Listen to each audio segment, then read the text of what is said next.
नमस्कार। आज बात करते हैं भारतीय स्पेस प्रोग्राम के उस पावर हाउस की जहां से भारत के अंतरिक्ष में जाने के सारे सपने उड़ान भरते हैं। जी हां, हम बात कर रहे हैं विक्रम साराभाई स्पेस सेंटर यानी वीएसएस की। ये सिर्फ कुछ शब्द नहीं है। ये वो सोच है, वो बुनियाद है जिस पर भारत का पूरा स्पेस प्रोग्राम खड़ा हुआ। देखिए, डॉक्टर साराभाई का सपना कभी भी किसी रेस को जीतने का नहीं था, बल्कि टेक्नोलॉजी का इस्तेमाल इंसानों की, समाज की असली समस्याओं को सुलझाने के लिए करना था।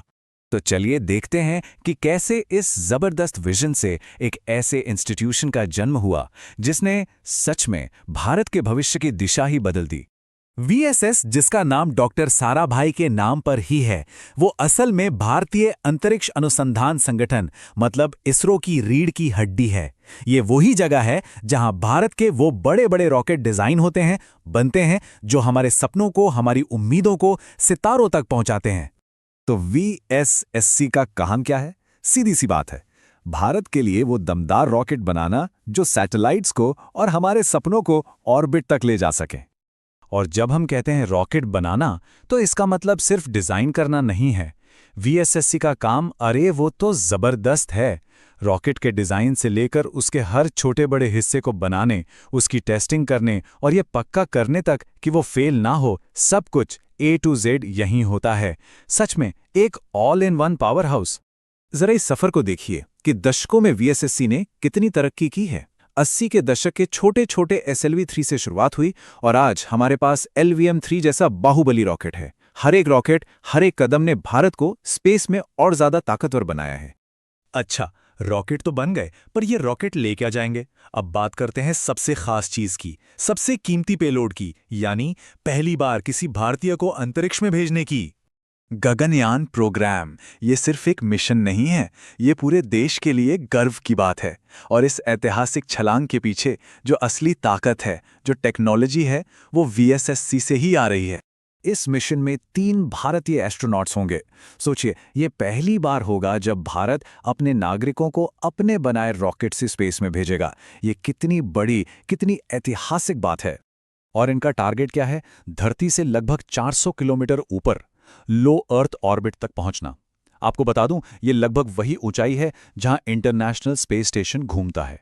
मतलब आगे चलकर सहयोग के भी दरवाजे खुल सकते हैं। तो एक बात साफ है, ये जो पहली फ्लाइट होगी वो तो एक तरह से एक डेमो है, एक शुरुआत है। असली विजन, जो लॉन्ग टर्म गोल है, वो इससे कहीं ज्यादा बड़ा है। वो है स्पेस में भारत की लगातार मौजूदगी को पक्का करना। लेकिन ये सब जो इतनी बड़ी बड़ी तकनीकी बातें हो रही हैं, इनके पीछे है कौन? इनके पीछे हैं लोग, कमाल की प्रतिभा वाले लोग और उनके बनाए हुए शानदार टूल्स। देखिए, रॉकेट बनाना सिर्फ साइंटिस्ट और इंजीनियर का काम नहीं होता।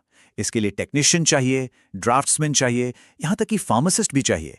मतलब एक बहुत बड़ी और अलग अलग हुनर वाली टीम की जरूरत पड़ती है। और यही वीएसएससी की असली ताकत है। और ये जो फीस्ट सॉफ्टवेयर है ना, ये भारत की आत्मनिर्भरता का एक बेहतरीन एग्जाम्पल है। मतलब वीएसएससी सिर्फ रॉकेट नहीं बनाता, बल्कि उन रॉकेट्स को डिजाइन करने और टेस्ट करने के लिए जरूरी सॉफ्टवेयर भी खुद ही बना लेता है। हमें किसी विदेशी सॉफ्टवेयर पर निर्भर रहने की जरूरत नहीं। तो अब तक की कहानी तो शानदार है, पर अब आप नजर डालते हैं भविष्य पर, उस अगले बड़े और भी ज्यादा महत्वाकांक्षी कदम पर जिसकी नींव वीएसएससी रख रहा है। ये देखिए, ये कोई छोटी मोटी खबर नहीं है, ये एक बहुत बड़ी अनाउंसमेंट है। भारत सरकार ने ऑफिशियली अपने स्पेस स्टेशन, भारतीय अंतरिक्ष स्टेशन पर काम शुरू करने की बात कह दी है। और ये सब मुमकिन क्यों हो पाया? क्योंकि वीएसएससी ने वो काबिलियत हासिल कर ली है। तो सोचिए, एक विजन से शुरू हुई ये यात्रा आज हमें कहां ले आई है? सितारों के बीच अपना घर बनाने तक। ये एक सवाल जरूर खड़ा करता है, जब ब्रह्मांड में, आसमान में सिर्फ एक नहीं बल्कि कई घर होंगे, तो हम इंसानों का भविष्य कैसा दिखेगा?